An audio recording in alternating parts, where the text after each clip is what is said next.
вас, земляк-фронтовик, искренне поздравляю вас с новым 1944 годом.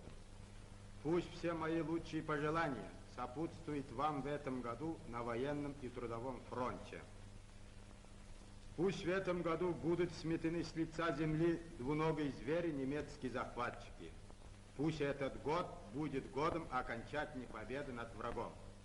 Пусть этот год будет счастливым годом радостной встречи фронтовиков с семьями после окончательной победы и торжества над ненавистной коричневой чумой. Пусть этот год будет годом счастливого трудового подъема, обильного урожая на колхозных полях, стахановского труда на производстве, творческого успеха мысли в науке, литературе и искусстве.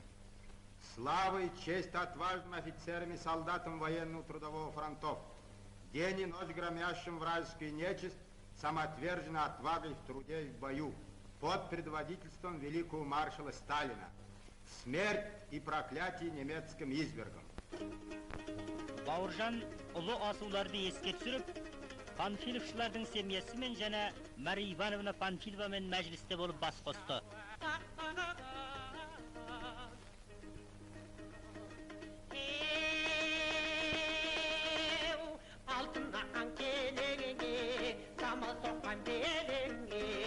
Үшін халқымыздың бостандығы үшін адам жегіз фашист хайуандармен алысып, жанын құрбан еткен Жалмағамбет Бозжанов жолдастың туған анасы Бауыржанның келуін көптен күткен еді.